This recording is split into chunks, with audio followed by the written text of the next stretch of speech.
Welcome to episode 121 of the Left Behind Game Club. This week we play 9 hours, 9 persons, 9 doors, aka 999. Let's get right into it. You're listening to the Left Behind Game Club.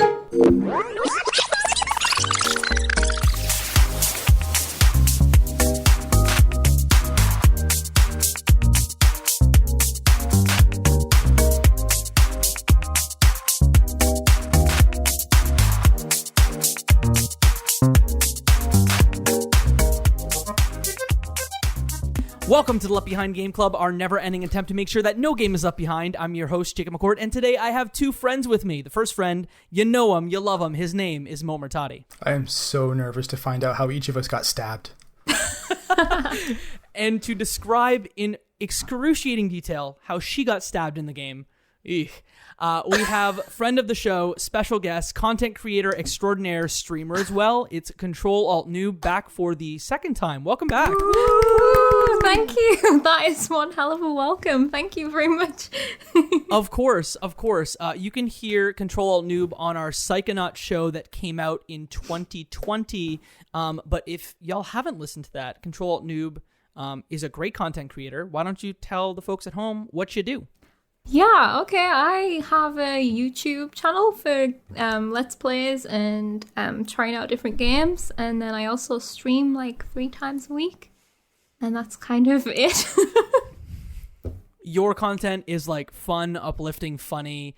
So if you're looking for any of those things and a nice community of people to lift you up, CtrlAltNoob does that. So check her out everywhere. I think on Twitch, you're twitch.tv/CtrlAltNoob0. Yeah. And then on YouTube, you are youtube.com/CtrlAltNoob, correct? That is correct. Thank you. Dang, I got it off the dome. Absolutely nailed it. Thank you. Here to nail another game. Bad segue. Today we're talking about Zero Escape, 9 hours, 9 persons, 9 doors, a game that we will call 999 from this point forward. It was developed by Chunsoft and published by Aksys Games in the United States and Canada and North America, as well as Spike in Japan. It was originally released on the Nintendo DS and re-released on iOS in Japan, Vita, PS4, PC, pretty much a little bit of everywhere. So before we get into this crazy game, I want to start with a segment that we call the Fast Pitch, which is a 1-sentence pitch about the game to kind of get you ready for the madness that's coming. So I'm going to put maybe Moe on the spot first and give his fast pitch about 999.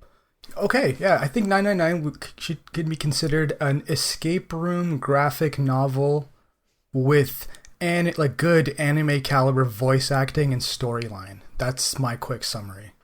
Dang, you crushed it. Noob, do you have a different maybe fast pitch on it? So I'll go like story wise. It's kind of like it starts off like a Saw-esque game, but then evolves into some sci-fi madness. I love that. Okay, now how do I bring those two together? I think it's a anime escape room murder simulator with sci-fi. See, you guys did a good job. You don't need me, but that's 999. This game is nuts, and the trilogy is nuts too. But first off, I want to know what your history is with this game and then the trilogy of games known as the Nonary games. Noob, I want to start with you. Have you played them before? How did you find out about them? Tell us about it. I'm not exactly sure where I first came across them, but basically, you know, when you're browsing on the internet and you see people like recommending games, and I think I'd been looking for good story games, or maybe murder games or like mystery games, something like that. And that one kept cropping up, and I'd never played a visual novel before. And I was just starting my YouTube channel, and I was like, I'm going to try this. It's my first visual novel. I'm going to record it. And that's kind of how it got on my radar. And then I played this one, and it was like about, I think it was 3 years ago, 2 or 3. And then, yeah, that's kind of the history of this one. I kind of have a similar history. I bought the original game on DS. So on that shelf somewhere is a 999 copy on DS. I tried it, got to one ending. Beyond this point, guys, spoilers are happening.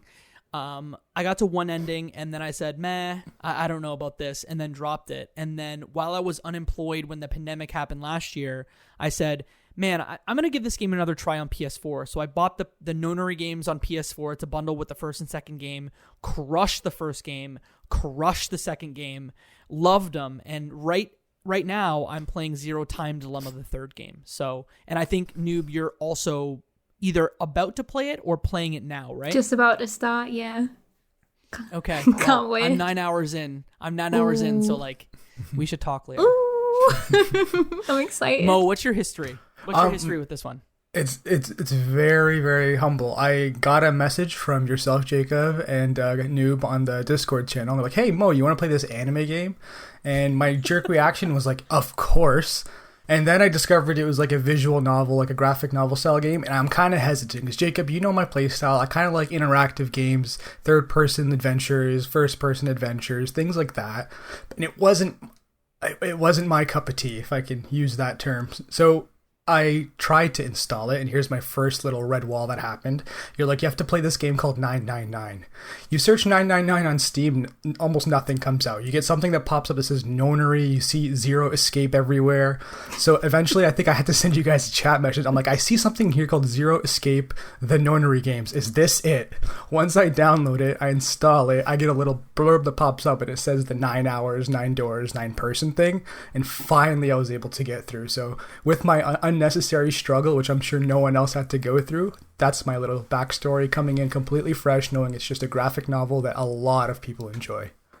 No, Mo, I don't disagree with you. Like 999, 9 doors, whatever the heck, I screwed it up 3 times in the intro. 9 hours, 9 persons, 9 doors, 999 is not a good title. Even though it's like numeric and probably comes up first. Like if you were to do like a go on giantbomb.com, look at the wiki list, like it's probably one of the first games to come up, but like it's not a good title. And then with the Nonary games thing being a bundle, like I don't think it's necessarily that easy to find. Yeah, and it's the thing. It's almost like it's not a good title, but it is at the same time. And I think we'll just get into it. Like it's both of those. It's just marketed a little weird. If someone recommends this game, like, hey, you have to play 999. It's going to be tough for that person to find something. They might have to like just default and buy the Zero Escape and then stumble into it that way. Yeah, I don't disagree. So I played it. Like I said, I tried it on DS first. No voice acting. Do not recommend it. And then replayed it on PS4. Noob, I believe you played it on PS4, correct? I did, yeah. Mo, you played it on PC, right? Yeah, I have it on Steam. It comes with 2 of the games. I can't remember the other one, but it's 999, and then another one's in the bundle Virtue's that I bought. Last Reward, which is the second one. Okay, yeah, I can't remember. It's in that little bundle. And so let's just like rip off the Band-Aid, and all 3 of us were very nervous to do this because this game is very unique, different, weird. How would you describe what kind of game it is? Like if you were to describe the gameplay to someone who's never seen it. I'll take a crack at it. It's essentially you're dropped in one fixed location in a room with a lot of story that happens like before, after, and in between these rooms, and you're given the task to escape them. So you're kind of, all of a sudden you wake up in some kind of vessel / room, and it says, hey, escape. That's your only instruction. And you have the option to just click around your environment. You can turn maybe once or twice in each room, like look at this corner, look at this wall, maybe like go behind this like doorway. And that's essentially it. And you have to reveal different items and clues that eventually give you the solution to open a door or a vault or a closet to proceed through the storyline to the next stage. And that stage takes you to another room and then to another room. So it's almost like I wouldn't call it a linear story, but it kind of is. But it's more so like you're going through like a flow chart of different types of possibilities based off of your decision making, because there's a lot of different decision making that happens, and based on those, you kind of go and experience other rooms that follow along a pretty well put together story with some pretty convincing voice acting. Yeah, it's kind of set out in like if you look at the flow chart, there's like basically it's like chapters where there's certain sections are novel and then certain sections are escape rooms. So you can kind of see what each section is about. And sometimes there's also bits of novel in the escape rooms, I found as well. But the escape rooms are kind of like point and clicky, like is how I would describe them. No, that's a perfect way to describe them. I think of like old school 90s PC games, but like on the DS, it was you used the stylus to do some of it, and then on PS4 and PC. On PC, I'm sure it was mouse and keyboard, and then PS4, it was like you use the control stick to move around and then change different things. I think that this game, from a gameplay perspective, if it was just the escape rooms, I think that this game would be a very, very tough sell, because I think that especially in 999, I know that like Noob and I know what comes next. It gets better. But you don't come to this game strictly because you like escape rooms. It's like you like escape rooms and you enjoy like branching narratives and also anime. So like if those three things, if like you love escape rooms, you loved Bandersnatch, the series from Dark Mirror, like Dark Mirror Bandersnatch, if you love that, and then you watch or like anime, like that is the perfect Venn diagram for this game. So if that was appealing to you, like stop listening to this podcast now, grab this game, play it, and then come back. Because from this point on, we're going to spoil the crap out of this game. And Mo, I feel bad for you because I know a thing that you only got one ending, correct? So like walk me through why you decided to only do one of the endings in this game. Yeah, I hope it doesn't like ruin my playthrough, but most of going through the game, I was thoroughly enjoying like step by step the storyline, making my own decisions, deciding to go one way versus the other based off of my own logic, which maybe we can kind of step through as well.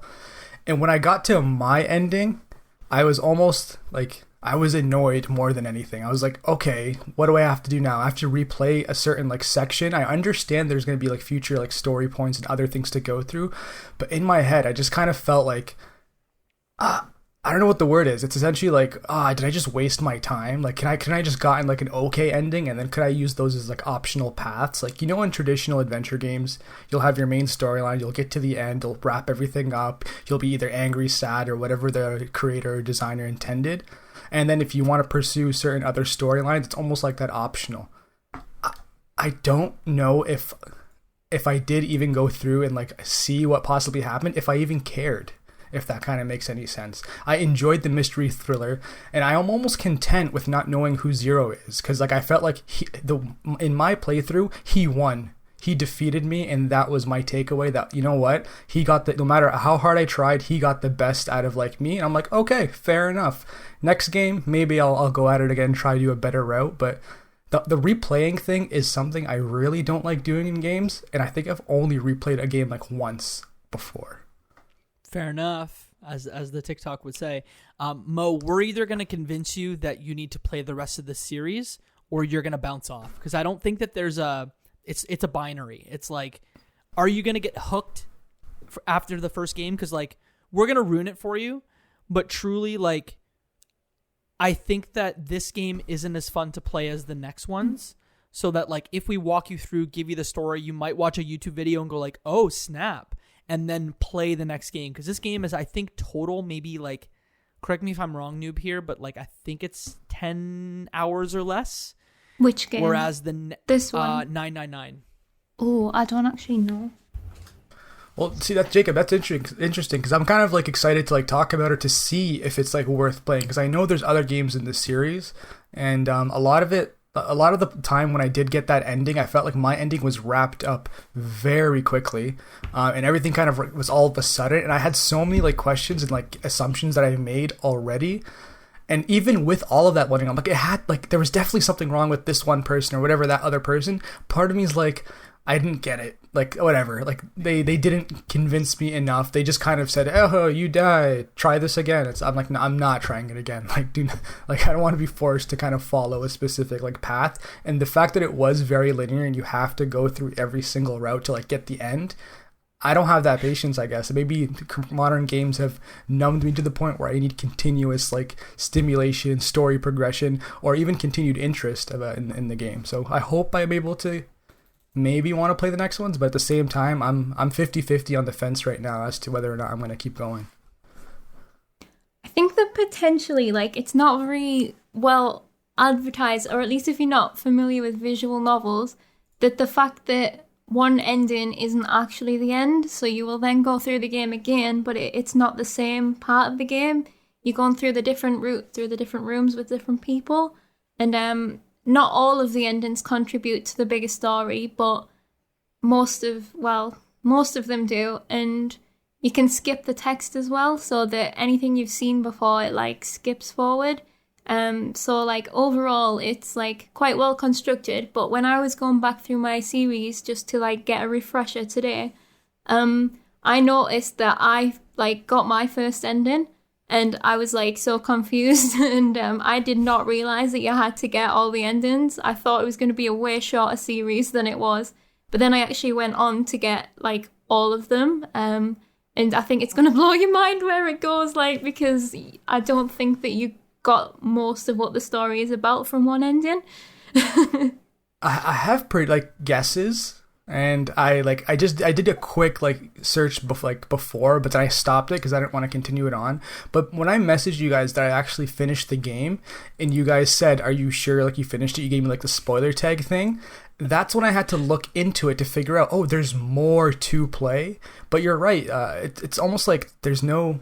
They do mention, hey, go back and like find the other storylines, but it's almost given to you as like the game is over, like you're done, and there's just a mystery that maybe like if I didn't talk to you guys, I would have just thought, okay, I have to start the next game. That's how I get the actual storyline.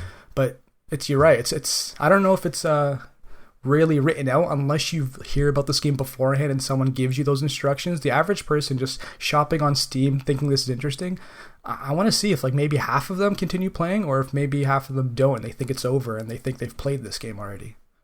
Yeah, definitely. It's like, if you don't know, you could easily think that like, but then again, like some of the endings I also feel like leave you with a mystery, so you want to go back and figure it out.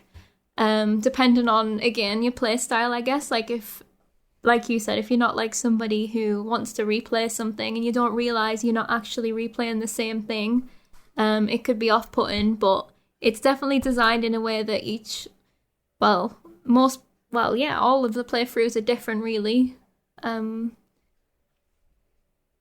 I remember the first time I played and I got the axe ending, and I distinctly remember being like, what? That's what? And then I just bounced off. But this time, I think again, I might have got either like coffin ending or axe ending and then just like said, oh, or knife ending. I don't know. There's 6 endings to this game, but there's like one ending and then a true ending. But we're gonna get into all that. I think what I'd like to do, if it's all right with you two, is set the scene about characters and where the game starts, and then we can talk about some of the escape rooms. But I don't really think that's where the discussion's gonna focus. I think it's gonna be mostly about like where this thing goes. Yeah. So go ahead. I was just gonna say, can we hear Moe's predictions? I'd love to hear Moe's predictions. Okay. Yeah. So, my prediction. So early on. So just to explain some of the characters. So the main character is Junpei, or Jumpy, as he's referred to in like the English like translation. That's the main character you're playing. You're just one of the people there, and he has like a childhood friend / like love interest that, as soon as you wake up, you recognize like her face and you say, "Oh, I know this person." It seems like she knows me.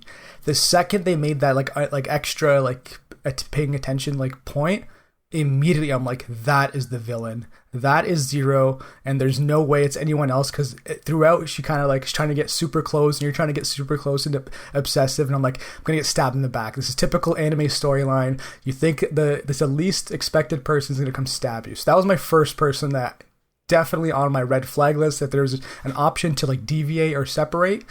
I was always deciding, do I want to stay close to stay safe, or do I want to stay far and like test out to see if people die?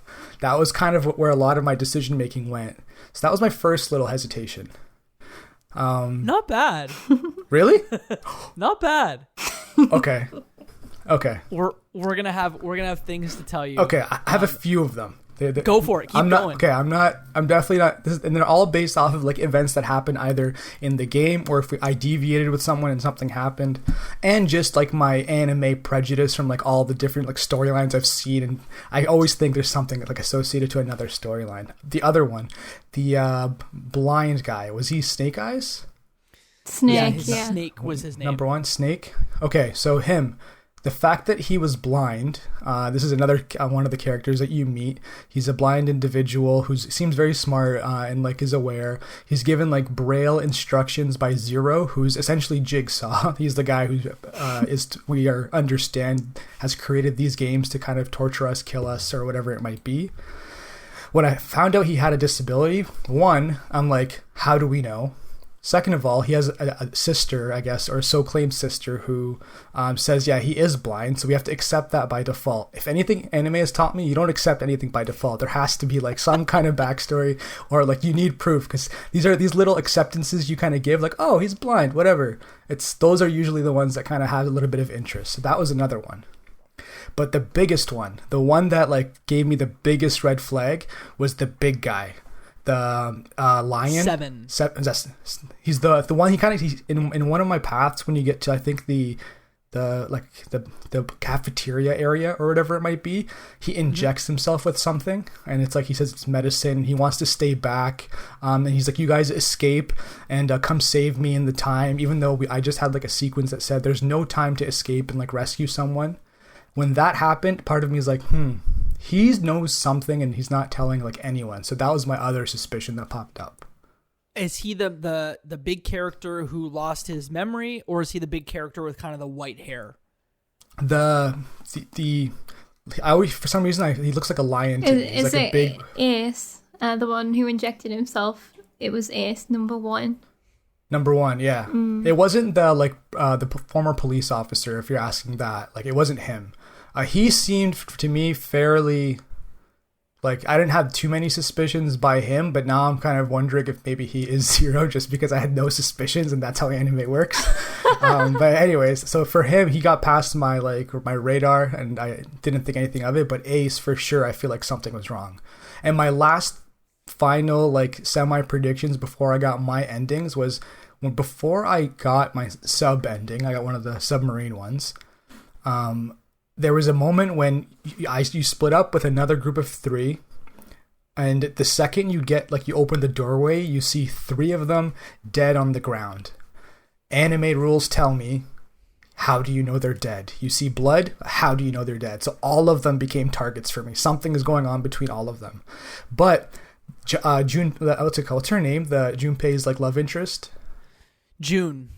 Her code name is June, but her true name is Akane Kurashiki. Yeah. Okay, so June was the only one that wasn't dead, and I was so excited. I'm like, she's definitely Zero. Everyone else is dead. She's like, whatever. And then I think I turn a corner or open a door, and she's flat on her face dead too. But in my head, my same rule applies. How do I know she's dead? Whatever it might be. And at that point, I'm getting into the sub, get stabbed in the back, and I'm like, it's definitely one of them, but I'll never know. And I left upset. I'm like, in my head, I'm like, I figured out who it was. It was one of those people, but the fact that I got stabbed, I'm like, I guess I'll never know. I'm just drifting into the ocean, forever gone. So that was how I enjoyed my playthrough. I enjoyed the game. I loved it. And all those things that happened, like, I was satisfied with like a bad ending. And I can see that if I found out another storyline, it'll be pretty interesting too. But for me, I'm like, hey, I had fun. Like, I'm pretty cool with it. I am so excited with Noob to kind of open your eyes to see like what truly happened. Let me just very quickly set the scene, and then I think Noob, what you and I should do is just like go into it and just like dump the whole story on Moe and get us reactions. Yeah. One thing I want to ask before you jump in is, because I looked up afterwards and I found out there were multiple endings, not that I figured out what any of them were, is there one that's considered like this is the actual one you want, or is it just a favorable one? Like, could any of the bad ones be the ones that are like, this is it, or is there a final like cutscene where, hey, you've completed the game, here's the credits kind of ending? Here's the fun thing. In universe, some would say that like if you got an ending, that is where your character's story ends, but you'll learn as the games go on that is not the case. Sorry, that was like really cryptic, but I'm trying to not spoil where the next games go. Noob, is there a better way to explain that? I would just say, yeah, there is a true end to this game, but it's kind of locked behind. You have to get one ending, and then it unlocks a proper ending. You don't have to get all of the bad ones, but I would say, for the purpose of like the story and what you're asking, yes, there is like a true end. Cool. There are 6 endings. Axe, sub, knife, and then safe, and then I believe there's like coffin and true ending. Yeah. I think those are the 6. I have a flowchart up, and I think you nailed it, Jacob. Okay. Whew. My memory is good. I played this game. This is the first time we're doing a podcast where like I played this game like more than like just recently. Like I played it almost a year ago, but truthfully, still a game that I think about to this day, which is like not a thing I can commonly say. But let me dump some story about characters and where we started. So 9 characters. Ace, Snake. Sorry, there are 9 people that essentially show up in a boat. They have wristwatches on that have numbers attached to them, and you quickly learn that there's a man named Zero, and he is recreating what's called the Nonary games. It is a game where 9 people have to do a series of puzzles in order to escape with their lives before the ship. They find out they're on a ship. The ship sinks. One character, who the character you play, he reveals, oh man, there are 9 characters.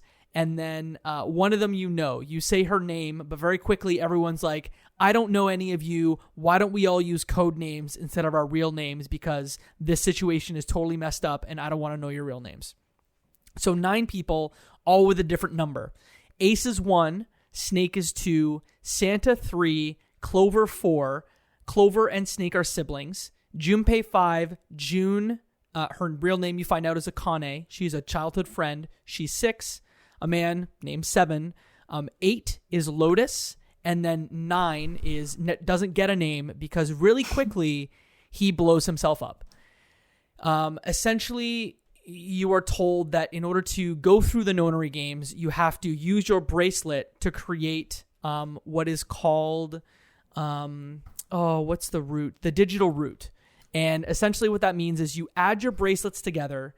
And let's say we have 9, 8, and 7, right? 9, 8, 7 goes to 26. 26 then has the number 2 and the number 6 in it.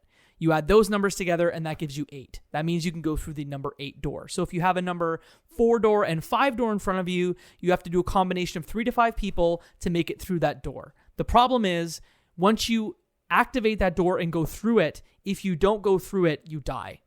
And you blow up in like a very explosive, bloody fashion. And that's what happens to man number 9. He tries to cheat the system and gets blown up really quickly in all storylines. And that's where the game starts. You know what I really liked? Like it almost, because part of me got into my head like, okay, this mastermind villain that's created this game with proper logic, rules, and systems. I'm like, he even like socially engineered what people will be doing by picking number 9. He seemed like someone who's a hothead who tries to figure out the logic and just kind of wants to like run through. And in my head, part of me is like, did he do this? Did he put number 9 in expecting to like him to die so he can share the rules or like test the rules for everyone to see? Does that make sense? Part of me is like, he had to have been picked in some way, and I wish I would have known the ending to that guy or the history of that guy's character, how he was put in there. But part of me feels like that might have been the case. He's like the scapegoat to help the other people survive, and there's no chance for him to eventually escape.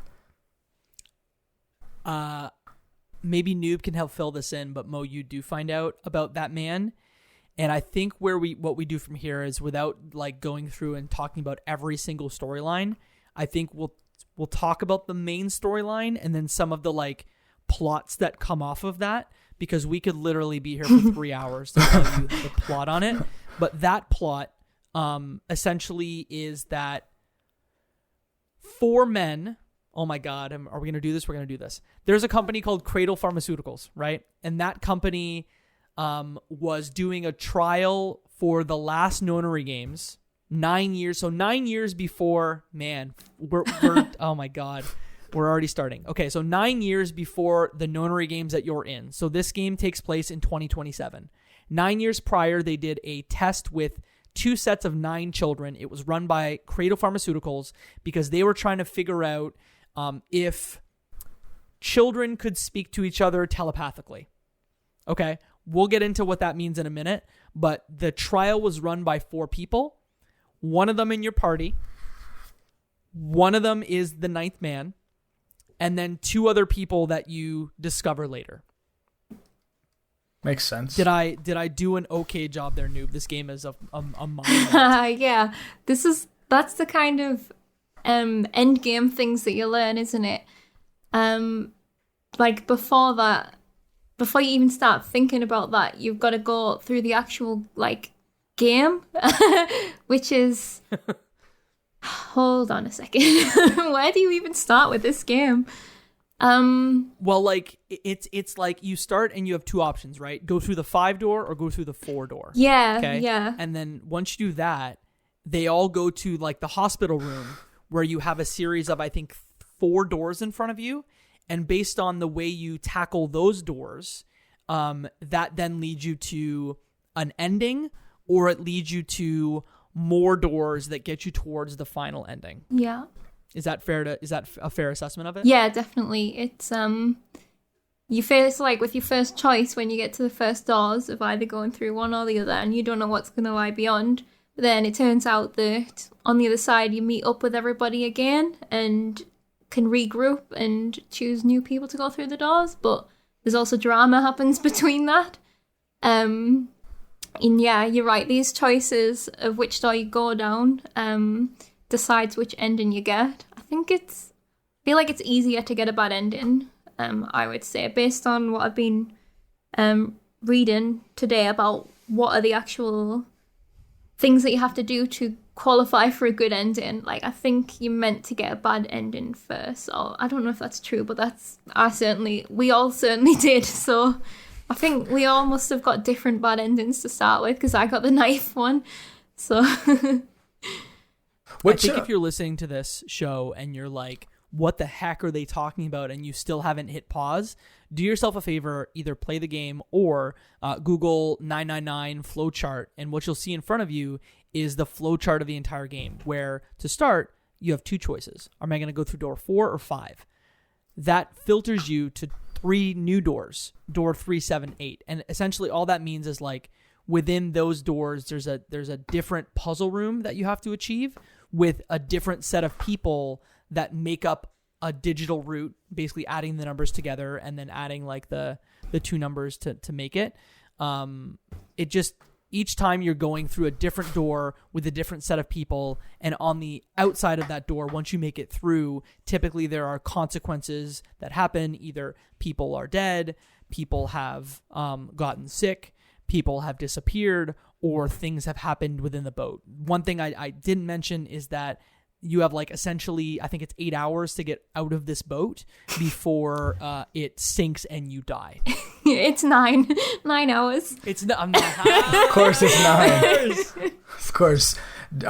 Question about that, but that's not like an actual like tick down timer to complete the game. It's just once you hit certain progressions, like there's 3 hours left, but really you have infinite hours to finish the game. It's just that kind of gives you that marker of how much is left in terms of like content to like go through. And like you said, Jacob, if you guys haven't played the game and you're just looking at that flowchart, it might look like it's a very like binary game, or like you just make a decision one way or the other and you just follow that. But there's actually like a decent storyline to keep you interested throughout, and it makes you kind of like if you're playing it without looking at a flowchart, which is what I did, you don't even see it that way. You're just seeing it as like, okay, this is the path I'm taking a risk on. I might not see that other one. And yeah, they wrap it all together really well to make it not seem that way. And just before we move on from that as well, just to sum up the name of the game, also they have to try and find the number 9 door to escape. And yes. That's why it's like 9 persons, 9 doors, 9 hours. I think I said them the wrong order. I'm not sure. Yeah, there's a reason this title is shortened to 999 or the Nonary games, just because it's easy. Yeah, any numbers, it's probably a 9. I don't know, Noob, if you want to like get into like some of the major threads, because I think that when I think of this game, like there are probably, I don't know, 3 or 4 major threads that I remember and that I always come back to. And I know we talked about one of them with Cradle Pharmaceuticals and whatever, but we haven't really talked about like the sci-fi twist to this thing. And it's something that isn't immediately apparent. Is that something you want to try and tackle? I'm throwing it to you, being nervous to talk about it myself. Yeah, I can try. So like throughout the game, the characters keep on giving you little monologues about these scientific stories about. They're all about different things, but they all kind of come back to the same thing, which is the theory of this morphogenetic field, where different. So one example. What were the examples? One example was like how a wireless computer monitor doesn't get its information from its like monitor. It's coming from somewhere else, and from the outside, someone that doesn't know about technology wouldn't know the information isn't coming from in this computer. And the question is posed like, what if people are like that too? And we're just like a monitor, but there's actually some server out there somewhere that stores information. And like then the whole experiment of this, which I mean you don't find out straight away, is about trying to use that, I guess. And they figure out that to be able to access the field, they need to have, what was it? Danger, and was it an epiphany or something? It was something like that. Yeah. And so that's kind of the purpose. It's a science experiment by Cradle Pharmaceuticals. I think there's another one where it's like an example where they talk about mice, how like mice make it through a maze, and each generation of mice make it through the maze faster without actually speaking to each other or communicating or seeing the maze. And they figure that's because one generation of mice was transmitting to other mice that you can make it through, like how to make it through a maze. So they like summarize that there are 2 kinds of people in the 4th dimension that can access a morphogenetic field, and those are like receivers and transmitters. So depending on what you are, you can either send people information about things through space and time that they don't know about, or you can receive that information. Ooh. And I think typically you don't have both. Yeah. And is everyone in like out of the 9 characters like just a mouse in this game? And do they eventually, as you replay it, are they able to communicate to the other group or something? Is that how this game kind of deviates? Go ahead, you want to try? So no, that's how the game 9 years ago, like I think we mentioned earlier, there was an original Nonary game 9 years ago. That's what that game was, and it was children, and there was 2 different groups, and they were solving the puzzles for each other and stuff. But that is just the tip of the iceberg. Haha, very good. Yeah. Pun was totally intended. Let me guess. There's 9 icebergs. No, I'm kidding. I'm just throwing 9s now everywhere. No, but there's 2 ships, right? That and one of them hit an iceberg. Is that why they talk about the Titanic all the time? Yes, exactly. So I guess that this originally took place in the Gigantic, which was a sister ship to the Titanic. Yeah. So sometimes they talk about the Titanic and how it fits in.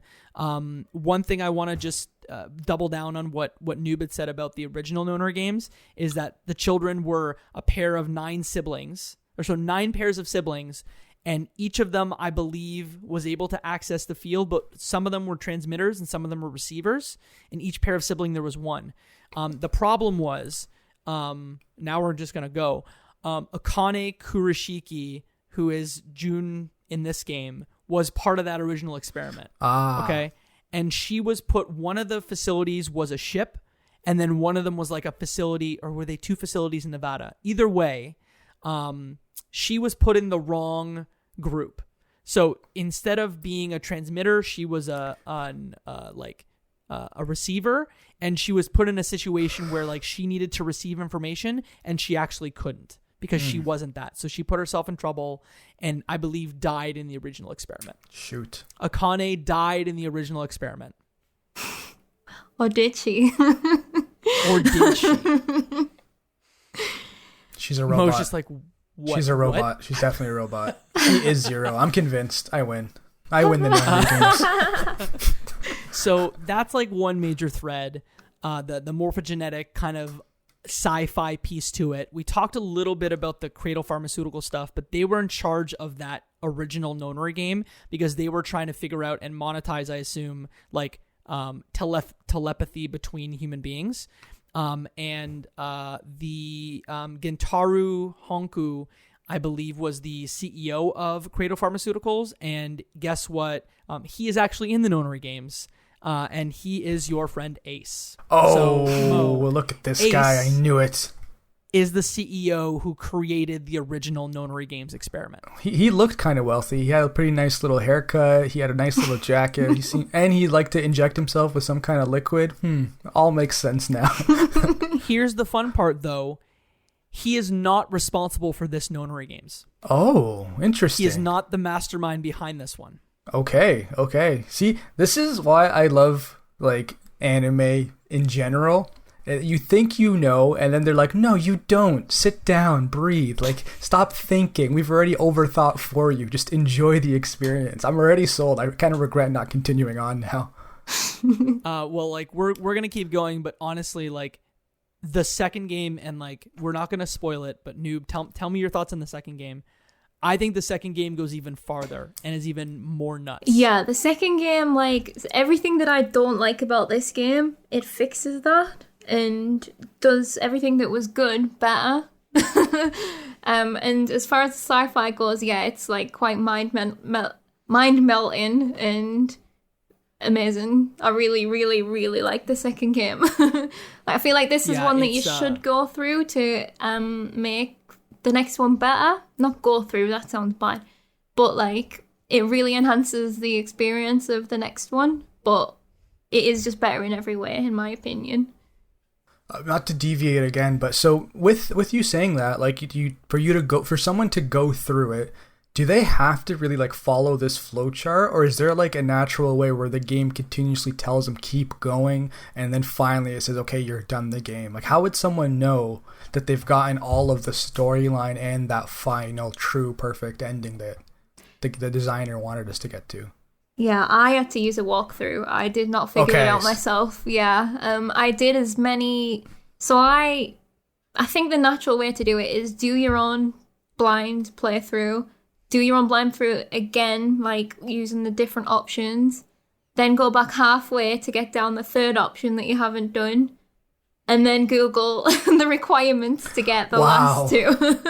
That's how I did it. You don't have to do all of that, though. If you didn't want to do the other bad endings, then you could ask somebody.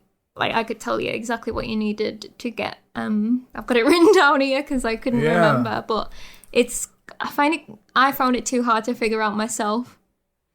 Yeah, that's interesting. That's the first time I think I've heard of a game where it's like, in order to like beat it, you have to like Google search something. Like, it almost seems like if you don't have access to the internet or something, like you might play this and then you're not going to get the full shabam, the full story. I think they do it on purpose. They do it more so in the second game, but it's also easier to navigate in the second game. It's really hard to explain without spoiling it. But basically, they lock off certain sections on purpose until you've got the information that you need. Okay. So you don't miss out on the story, basically. But then obviously it goes, if you don't know that, then you might just miss out on the ending instead of the previous story. So.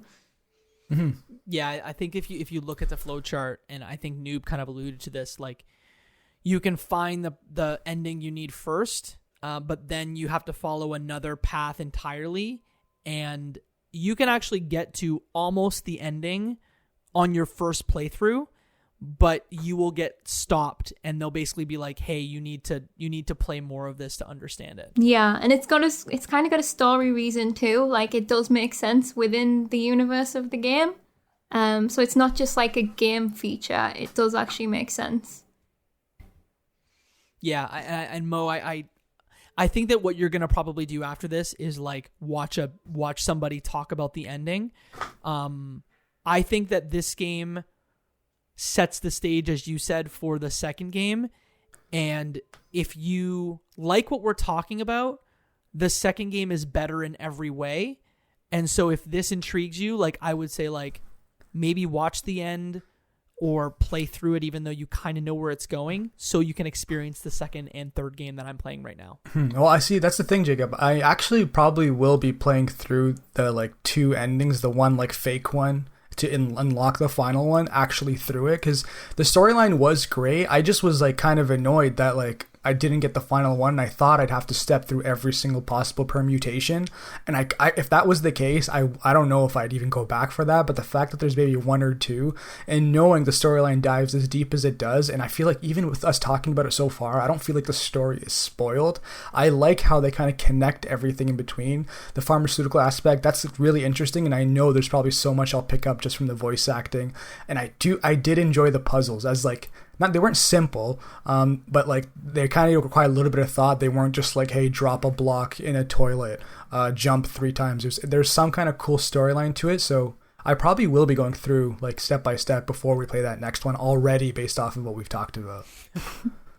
So like a warning for when you're going for the ending as well. Like what I didn't know is basically because I'd filled out the rest of the flowchart and I thought I was right near the ending.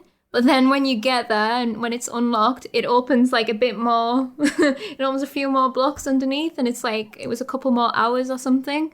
And I thought I was really close, so I just was, because I was recording it as well, so I was doing it all in one section. And by the end, I was like, oh, this is so long. Oh, wow. But if you're aware of it, then it's, you know, it's like, I would say, because you know you're saying about you see it as going back. I would say even though it's it's dressed as a flowchart, you can still think of it as a straight line because, and more so in VLR again, because you do need to do like pretty much all of the branches in VLR.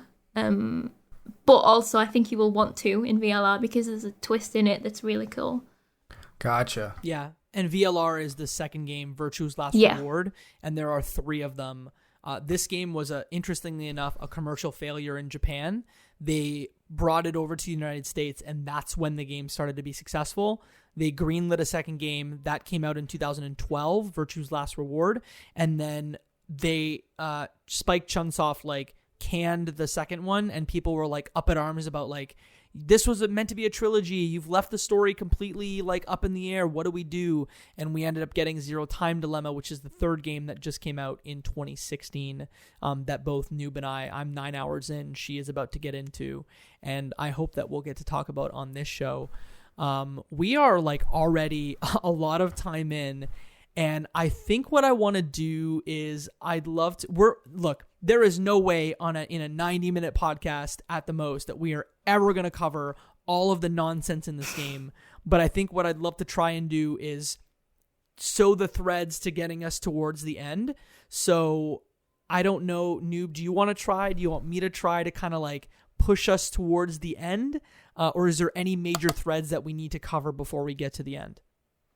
We can cover like the other story beat about what's actually going on in the game itself rather than the outside, the science and the pharmaceutical stuff. Like, for example, once you've gotten through the first section, Snake goes missing. That's kind of the next story beat. And basically you have to then make another decision about which door you're going to go through without him. And that is really what drives where the rest of the game goes. No, I think that's a great thing to say is like he's missing, and in all playthroughs, he just disappears. In some playthroughs, he disappears. In some, it appears as though he's been blown up to bits, right? Yeah. The how far did you got the submarine, didn't you, Mo?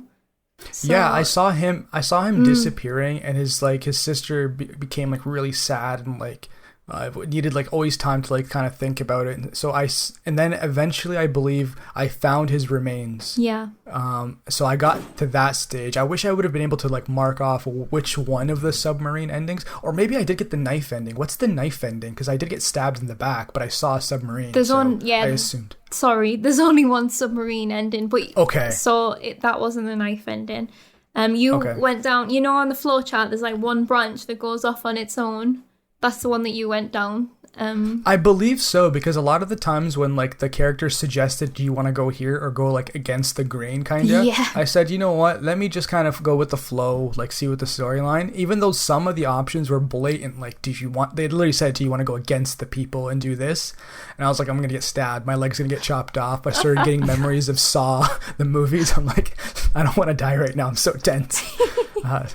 So maybe I did get that first easy one that you're not supposed to get. That's probably the one I finished with. That's interesting. So yeah, you must have, like, that's door 3, I think, and that's the one where you find the body.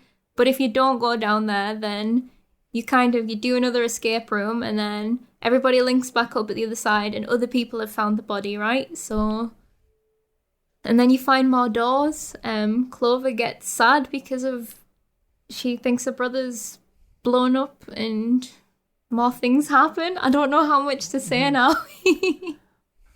No, I think that like you can kind of say, I don't know if you feel the same way, but it's like you can talk about like Axe ending is like Clover, because that's the one I got first time I played.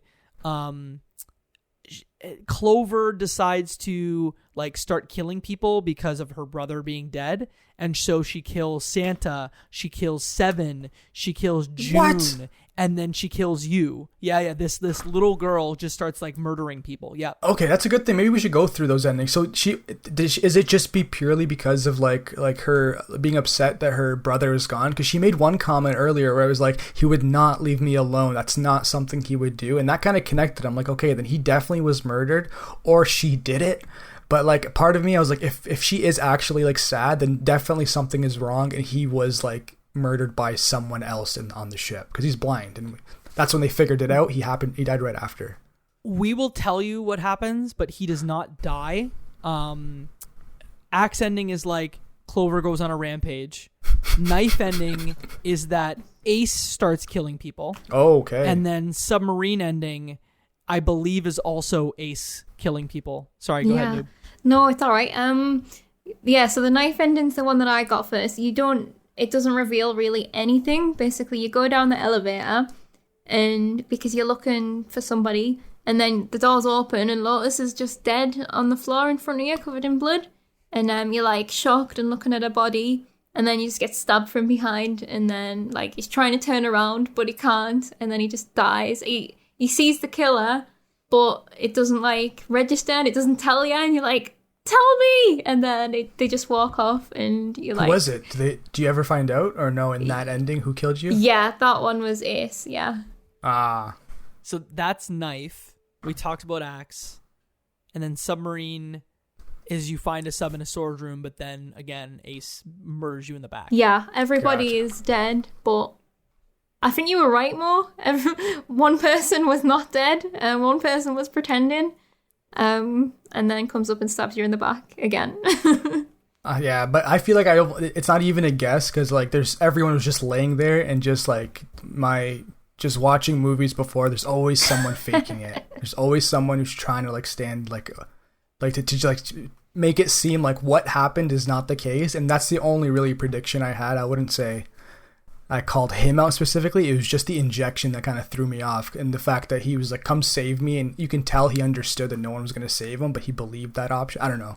Yeah, I don't like Ace. One thing you mentioned that we didn't talk about is Ace at one point is like passed out on the ground, and it's because he injects himself with a chemical agent called Soparil, which I think is just it's actually a thing that Cradle Pharmaceutical makes, and Soparil is just, I think, an agent that just puts you out for a few hours, if I'm mistaken. I think they describe it as like an anesthetic type thing, and it also comes in like a gas form. So like when you got kidnapped and it's all the white gas, I think that's the same thing.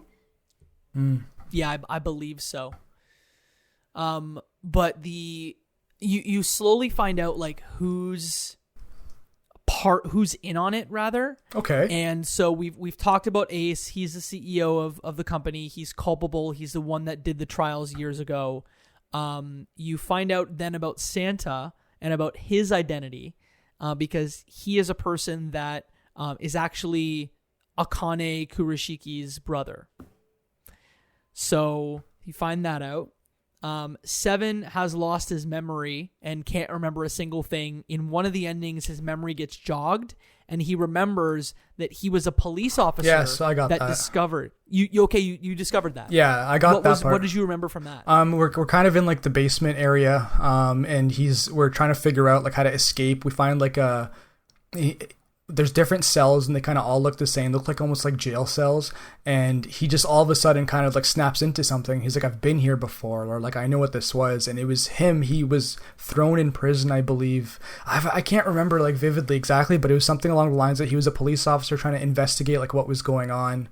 And like he just kept getting little flashbacks of like children in the newspaper. And that's kind of, I don't think I had the full understanding of what was going on, but it was just that he seemed to be like a good guy, like trying to kind of figure out or uncover like a mystery of some kind of like experiments, but not too much detail. Like I didn't connect the dots of like this Nonary game happened in the past. I just knew there was a bunch of kids. They're probably being tested on, and they're probably thrown in this jail cell based off of his slight recollections. I think in that ending you get like a shortened version, and then down the real ending you get like a longer version of what actually happened. I'm not totally sure about that, but from today what I remember, I think you get like a longer version of his backstory, which explains a lot of the previous game. Mm-hmm. Yeah, I think in essence it's like he was the one who discovered the kids. He snuck onto the ship, and a lot of the kids were about to be killed, and he rescued all but one of them, and the one that he didn't rescue was Akane Kuroshiki. So was June in this case. I think that Lotus is another person who is tied. Basically, everyone is tied into the original Nonary game in one way or another. With her, she was her twin kids, her twin girls, were involved in the first Nonary game. Okay. So that's how she kind of ties in. We talked about 7. We talked about Santa. The 9th man was part of Cradle Pharmaceuticals before he blew himself up.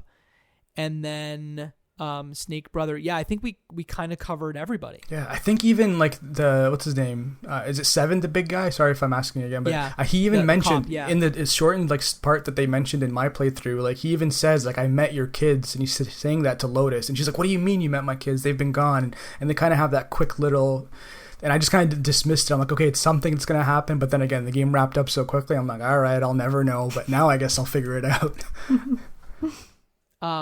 I think and then there's even like a subplot about Ice 9, and how like there's a woman on the ship who is like encased in Ice 9 and she won't melt in room temperature. There are tons of different storylines that happen, but it all kind of filters down to like a final one where you think Snake is dead. He's actually just been like, not kidnapped, but removed from the game and then put in a coffin in a certain part of the ship where you discover him and you're able to keep moving forward. You discover that some people, the numbers on their actual bracelet aren't the true numbers that they have.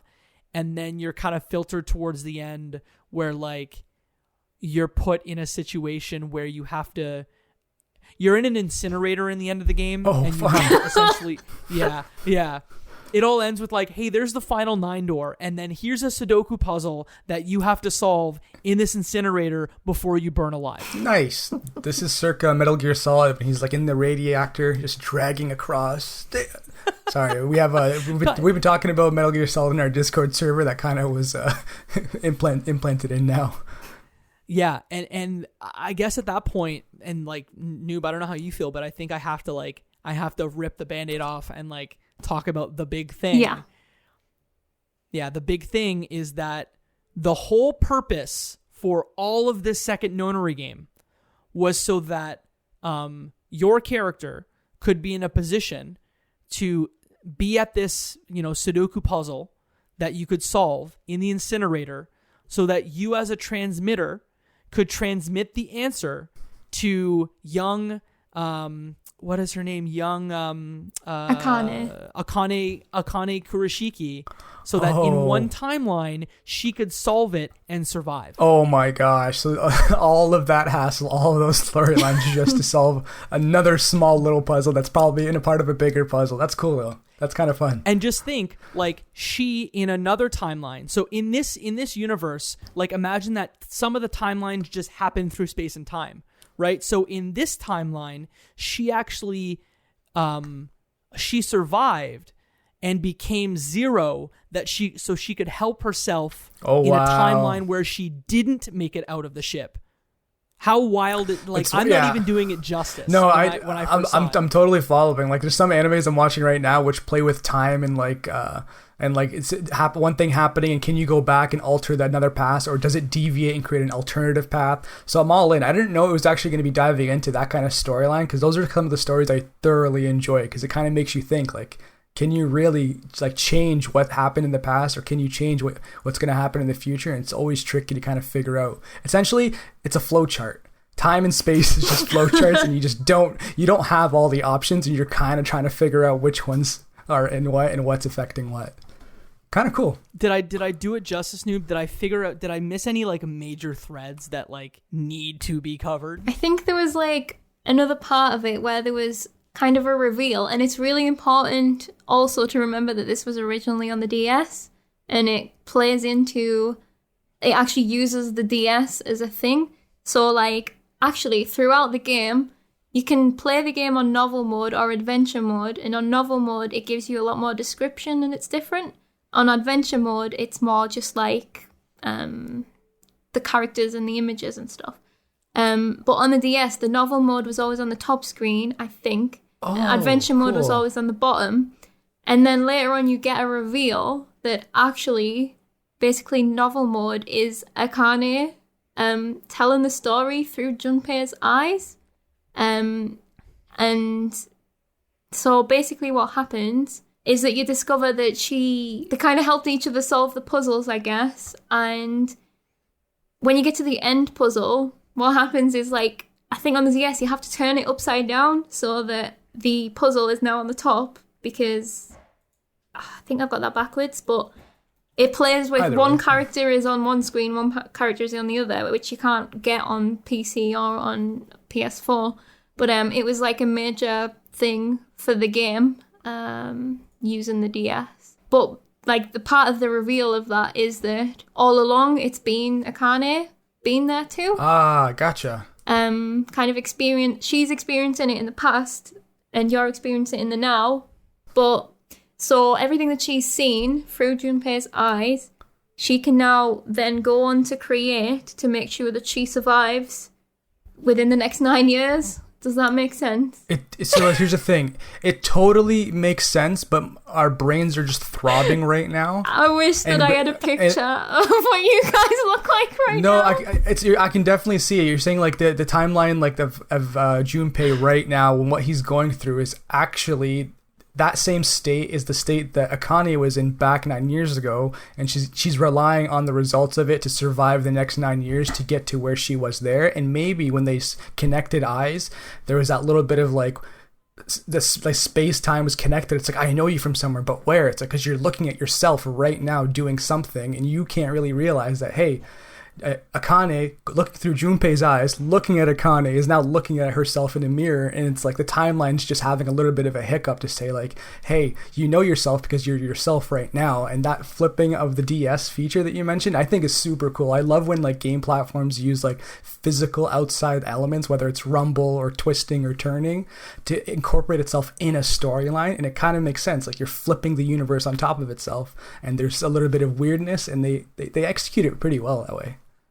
Yeah, and you have to watch it, like, even on a PS4, because if you watch like Zero Escape True Ending, what you'll see is that the game flips between timelines, and in the top, just as you said, Noob, there's like typically there's like novel mode and adventure mode, but I think what happens here is that it flips between Junpei's vision and flips between so between the present and the past. So Akane and Junpei.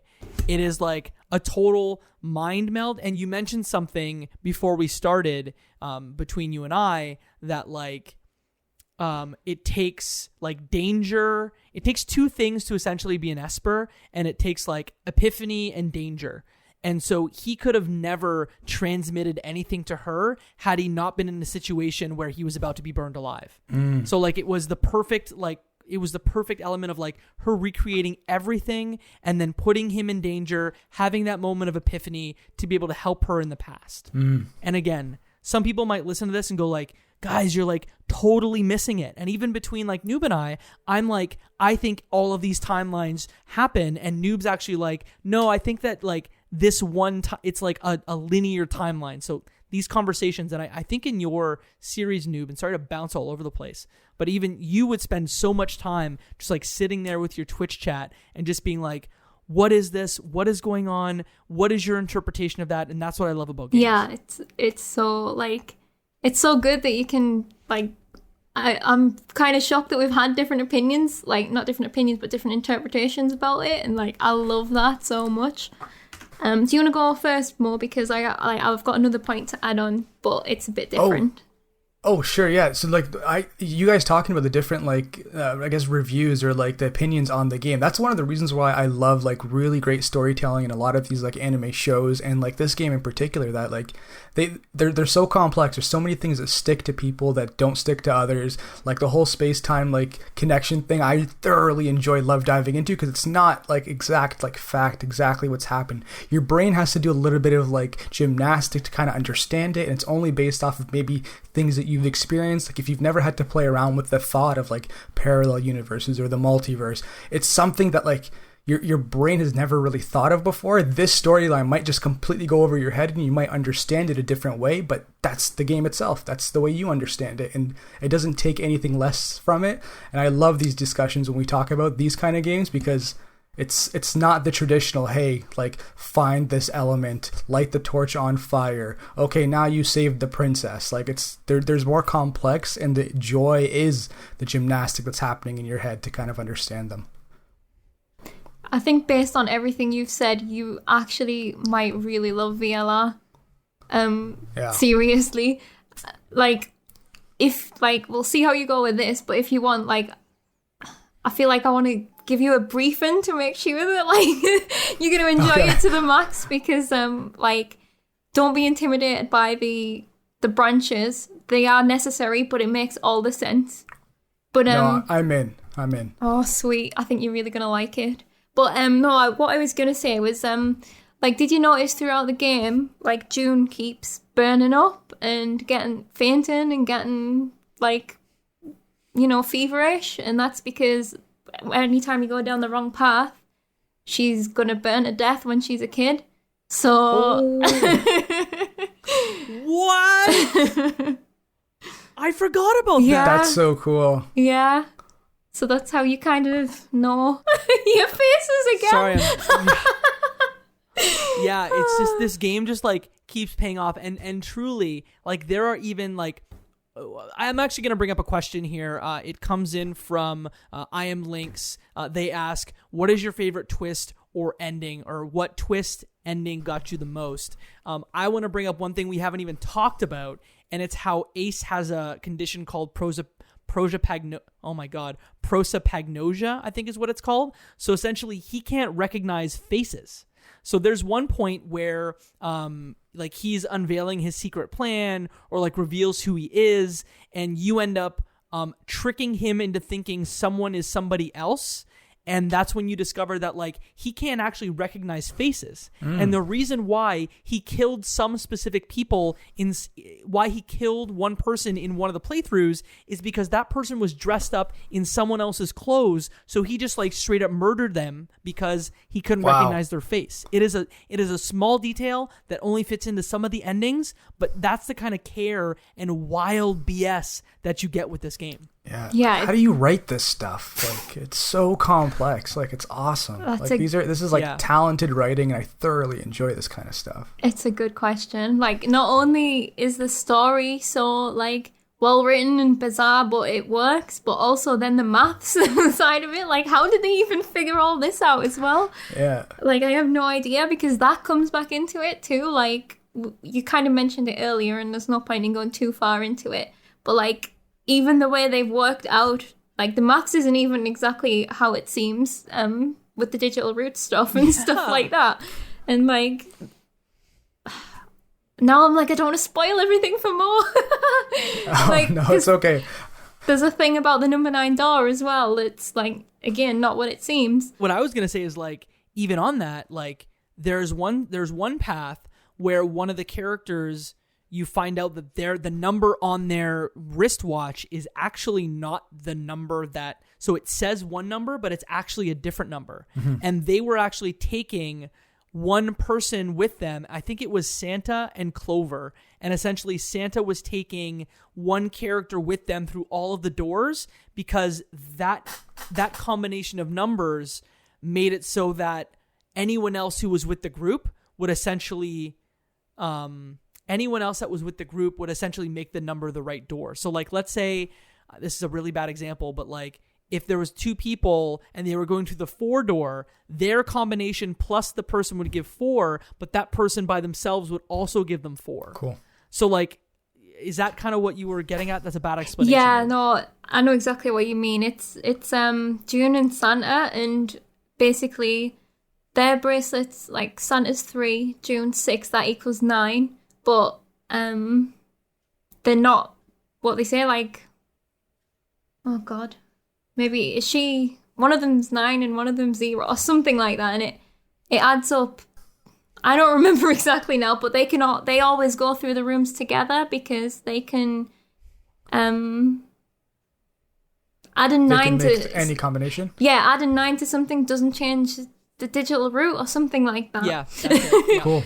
But and even somebody steals, like the 9th man who gets blown up in the first 10 minutes of this game, somebody steals that bracelet in some of the storylines and secretly uses it to change their number, that like going through the door. Cool. So like, yeah. Or we'll use that to go into a door with only 2 people. Yeah. Like, see, even hearing all of this, I like, okay, yeah, I know about like the pharmaceutical part, like the story, Akane's backstory, but I don't even think the game is really spoiled, because like the interconnection and the path to these storylines are like what I find value in, and the puzzles are a nice little plus as well.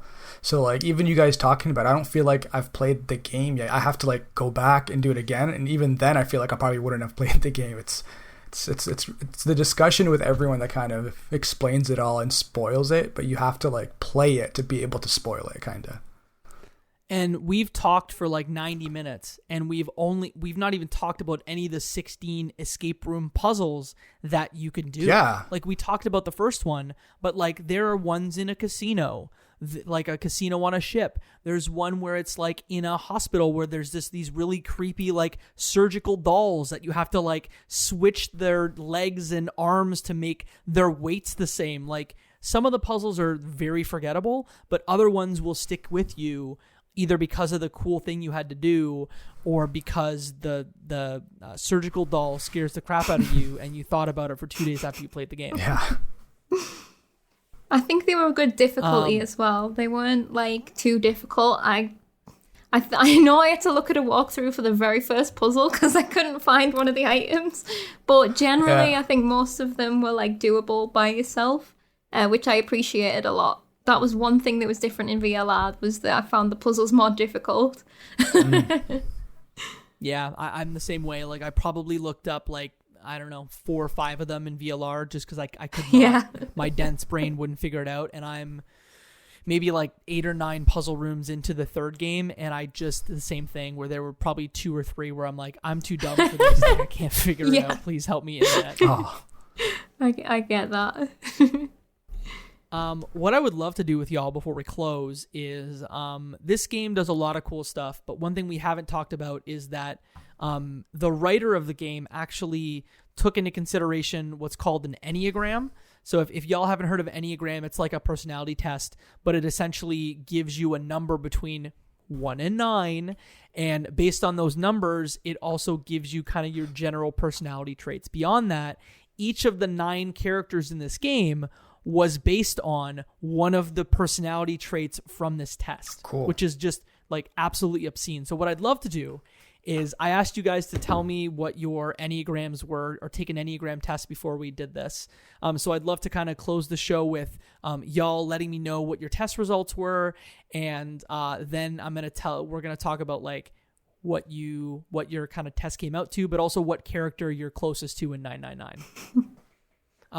I will go first and just say that I am what's called a 1 wing 2. So if you want to do this, follow along at home, just like go to Enneagram on Google, and like it'll take 5 minutes and it'll give you results, and like we'll run you through what all the characters were. I'm a 1 wing 2. So a 1 is what's called a reformer. So I'm somebody who likes to improve the world, if you will. And then 2 is being a helper and a giver. So 1 wing 2. But since I'm 1 first, that means that as a reformer, I'm technically the 9th man, which means that I got blown up within like 2 minutes of this game. So just goes to show, not a good look for me. Noob, do you want to jump in and kind of let us know what your test results were, and I can tell you what character you turned out to be? Go ahead, Mo. Sorry, Jake. What character were you then? Like, are more associated with? I missed that one. Oh, the 9th man. The 9th guy who man. got blown up. Wow. Like, within sorry, 2 seconds. Jacob. Yeah. I was reading my results and missed that one. I am so sorry to hear that. No, it's totally okay. I got blown up, and I probably deserved it. Go ahead, Noob. My first one, I was a 98% match for number 4 and a 96% match for number 7. Okay, so that means as number 4, that you're an individualist and a romantic. And so that's number 4. And then 7, you're an enthusiast, and what it says is like epicure. So like if you're, I'm going to run you through like some of your fears and your ego, whatever. It's like with 4, you're like melancholic. You're kind of a fantasizer. And then with 7, you're like planning, anticipation. That's what you're all about. So, 4 is first, 7. So you're 4 wing 7, which means character wise as a 4, that you are most likely to be Lotus. Cool. As an individualist. How do you feel about that? It's so funny because I was looking at my playthrough earlier, and like for most of it I hated Lotus. What did you hate about Lotus? Oh, She reminded me of myself. No, okay. Yeah. It's like, No, she had such an attitude, and like, just put your boobs away, lady. She really had the anime outfit thing going on, Yeah, right? she did. I think I didn't mind her by the end. She was all right. I'll take it. Mo, what were your results? so I have a 98% for 7.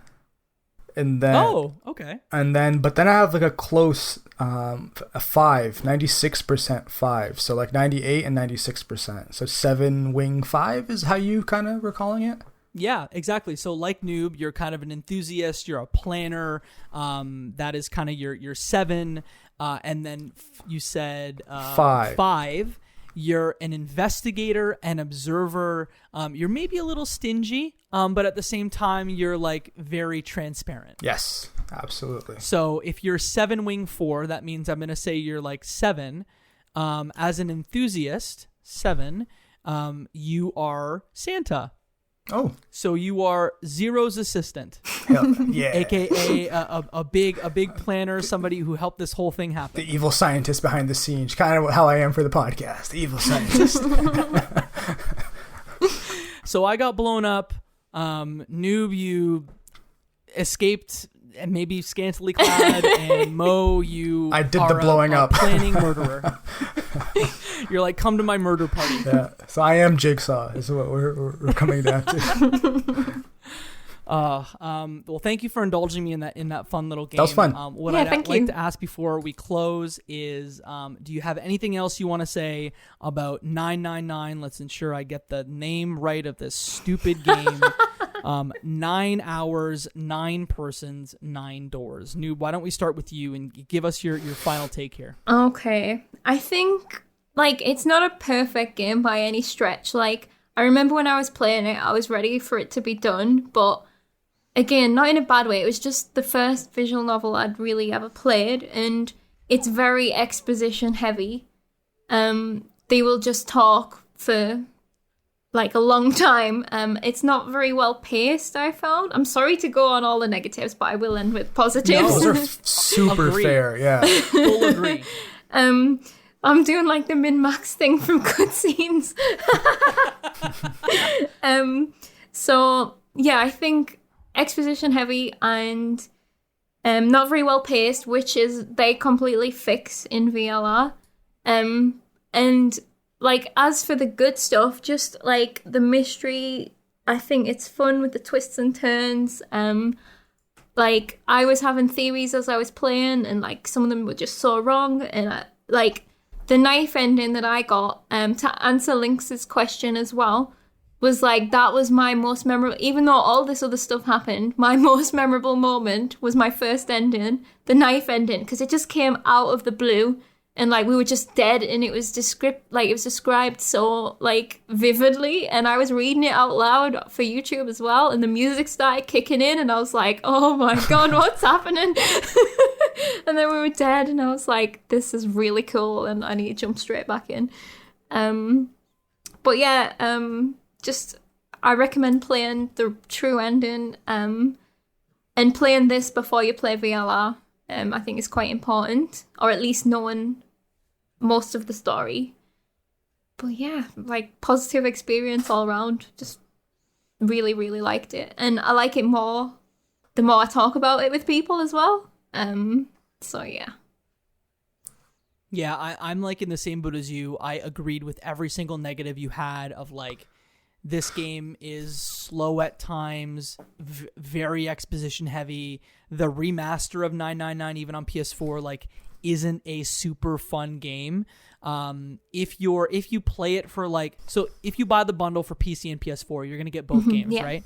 If you play 999 for like maybe 3-4 hours or even less, and you're like, I am not into this, but I kind of understand the world and I like the story and whatever, I would encourage you to like read up, watch videos, and like get the exposition that you need to go into VLR, because it improves a lot of what the game is not good at. Game puzzles, some of the junky kind of making your way through different timelines, and it's super worth it. It is a game that, VLR specifically, is a game that I still think about, and I played it a year ago, and I still think about some of the things that happened, and I'm playing the third game now, and like, I don't see a world where it doesn't pay off because of how it's already been set up, but I will leave it there. This is a fun game, not for everybody, but if murder escape room anime is something that like is your vibe, then like jump in. Mo, are you going to go back and finish this game or what? Yeah, I think so. I think I will. But unless you guys are like adamant, I should just jump into the second game because I've picked up everything I need to know. But I kind of want to like go through like the steps of just getting the final ending now. I do like in-depth storylines and things like that, and that was one thing I was kind of worried about, because if we jumped on here and you guys said, oh, you just find out it was 7 all along and he was just had like a costume and he just injected you with a thing, I would have been like, okay, see, I don't want to replay that. Like, I get it, someone's a bad guy and it's some kind of murder mystery, but because there's so many different levels to it, I think I will jump back in. But like you said, Jacob, it's not for everyone, and the fact that it's just one of like coincidentally one of my like interests in like storylines is like multi-parallel universes. That kind of gets me hooked uniquely. If I didn't care about that and I just wanted to like with some people that like to play video games, it's kind of like they want to switch off, be in a world, like interact in a different world, it might not be for you. This is definitely like a puzzle thinker style game, and if you just want to drift off and maybe ride like a horse in like Red Dead Redemption 2 and that's the only style game you like, this isn't for you. And after maybe watching someone play the first level, you can kind of understand that and you can kind of drift off and be okay with it. Like, it's definitely polarizing one way or the other. Really, really good, or I don't want to play this. Yeah, exactly. That wraps up our thoughts on 999. Noob, I want to say thank you for coming on to this show. I think it turned out really well, despite all three of us being very nervous to do this wonderful game justice. Before you talk about yourself, I want to say, like, if you are interested in this game, I would actually recommend going to CtrlAltNoob's channel and watching her playthroughs of it. Yes. Because that's a great way to experience the game. Oh, thank you. Tell us about that and about yourself. Okay. I'm not sure I'd recommend watching my 999 because it was like my third Let's Play that I ever did. And the audio is bad. I know I'm not selling myself very well here. But I recently... VLR is very good. Your playthrough of that. Thank you. I recently finished VLR, and I am actually proud of that one. It went really well. It was a ton of fun. Like, I had so much laughter, and like it was just a wild, wild ride. So yeah, I would recommend like maybe watching that one if you're interested. But yeah, other than I used to think that my channel was kind of story based, but it's not so much anymore. It's more like an exploration of different types of games and stuff like that. So like I do content about indie games. I do the PS Plus games every month and do like a summary of the month. And then long form Let's Plays. Like I don't cut anything out because that's the kind of Let's Plays that I like to watch. So like if you want to experience a full game through my eyes, I guess, then you can do that there. And also my streams are 3 times a week and we play like a good variety and we have like a wonderful community. They are so cool. And anybody's welcome to come and join and just chat or lurk or anything you want to do and just hang out. And we usually have quite a laugh. Currently I'm going to start Zero Time Dilemma very soon for YouTube, and for stream I'm gonna start Bug Snacks soon. And then cool. Oh nice. Yeah, and then Disco Elysium after that. So oh wow. Yeah, that's my schedule booked for a while. But yeah, that's everything. You have 2 things, like you said, tons of variety on your channel. Everything from Uncharted to Night in the Woods to Maquette. Like if there's a game that you like you can follow like Noob's playthrough of it. And then our community sometimes like kind of cross streams, whether it's playing Among Us or you, Travis, Katie, and I jumping on and playing Fall Guys. So we adore you. We adore your content. We thank you very much for coming on today, and we mean it when we say like whatever you need, we are here. Thank you so much. Like, you guys are amazing. Like, thank you for everything. Thank you for having me. Of course, and we'll see you for VLR if Mo decides to do it. Yeah. I will. I'm in. You can find all things Left Behind Game Club at leftbehind.club. You can join our Discord server at leftbehindgame.club/discord. That's where you can find me, you can find Mo, you can find Noob in there, and you can talk about all kinds of nonsense, including this game. You can find us on Twitter at leftbehindclub and on Instagram at leftbehindgameclub. Mo, where can the people find you? You can find me in that Discord, but also on social media platforms at mmertati. And yeah. Kind of summarized it all together, Jacob. You did it really tight, but you can find me on the internet at Jacob McCord on all major social media platforms. I'm on Twitter, I'm on TikTok, I'm on Instagram, doing my thing. I also host another podcast called Cutscenes. It is a video game movie podcast that Noob mentioned earlier. We wrapped up season 2. We are planning season 3 for the back half of 2021.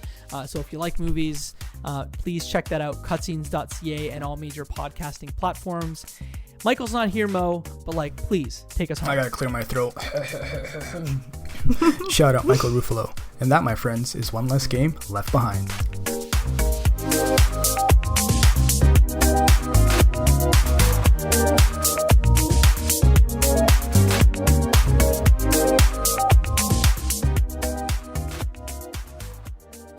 All right, I'm gonna do 2 different intros because like I said, it might be July or June, so let me just do 9 different intros.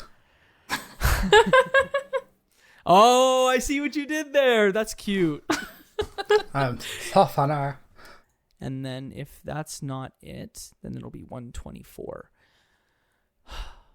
Welcome to episode 124 of the Left Behind Game Club. This week we play 9 Doors-ish. 9 Doors Down, is that band? Yes. God, I hope that somebody clips all of these. I hope Shane grabs these at the beginning. Hey, I'm Jacob McCord. I'm Katie Lesbrance. And I'm Travis Colnut. We are hosting a brand new podcast called Cutscenes. There are tons of video game podcasts and tons of TV film podcasts, but we're going to bring you the intersection of both and talk about video game, movies, and TV. I know what you're thinking. Aren't most of them not very good? Wrong. Some of them are fine.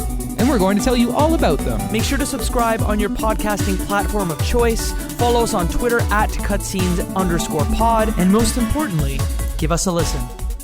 See you soon. Cutscenes, a video game movie podcast.